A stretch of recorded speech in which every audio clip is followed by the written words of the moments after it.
So let me begin today by saying thank you to all of you. You are courageous leaders and you are American patriots.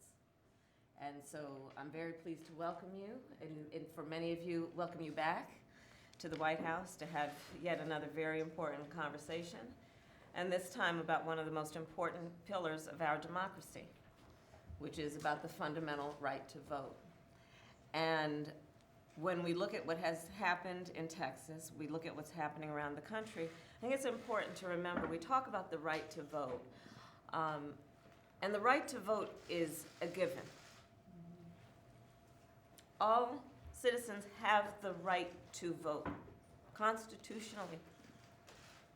It is their right. What we are seeing are examples of an attempt to interfere with that right,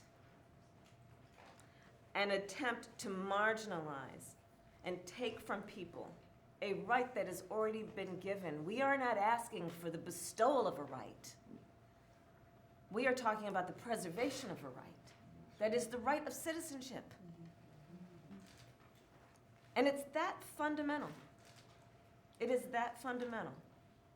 And so when I look at that, and the fact that Americans are at risk of losing their access to their right, they still have the right, but losing access to that right, we know we have a great challenge in front of us, and therefore a fight, which is to fight for every American's right, meaningful right to vote.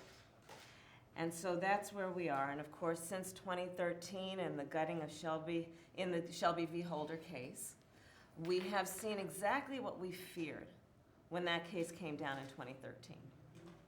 Because that case was an opening of a door to allow states to do what otherwise we had protected against, which is states putting in place laws that are designed, in many cases quite intentionally, to make it difficult for people to vote. Right. And so this is what we've seen over and over again, and what's happening right now in Texas is, of course, a very clear and current example of that.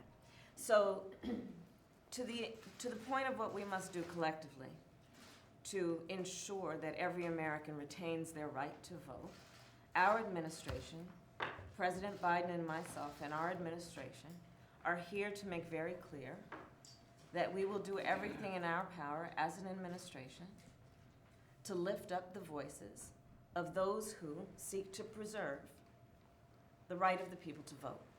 We're not telling people how to vote. And frankly, this is not a Democratic or a Republican issue. This is an American issue. This is an American issue. When we look at these attempts to infringe on people's access to voting, we know that it is going to impact people, Americans with disabilities, seniors, students, people of every walk of life. When we look at these laws that are designed to interfere with poll workers, well, let's think about that for a moment. I have voted and visited with these wonderful American volunteers who are the poll workers. When I've gone to vote at the local elementary school, when I've gone to vote at the local church, this is who we're talking about, and interfering with them. And what they are doing is part of their civic duty. These are some of the issues that are at play. And so I welcome you on behalf of the President and myself. As you know, he's in Europe right now. But we wanted to greet you here in the Roosevelt Room as an extension of the importance of the work you are doing, not only on behalf of the people of Texas, but the people of our country and our nation as a whole. And while we will meet, we will also talk about the administration's absolute commitment to seeing Congress, the United States Congress, pass the John Lewis Voting Rights Act, and to pass the For the People Act, to again put back in place the protections that existed before, and to ensure as we go forward that as there are new attacks on the access to the polls and voting, that we head them off in a way that ensures, again, that the people retain their right to vote however they choose, but unimpeded.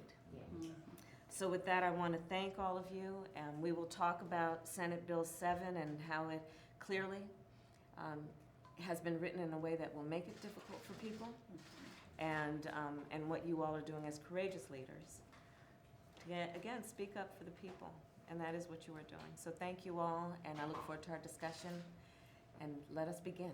Let us begin. So thank you. Thanks, guys. Thank you, Paul.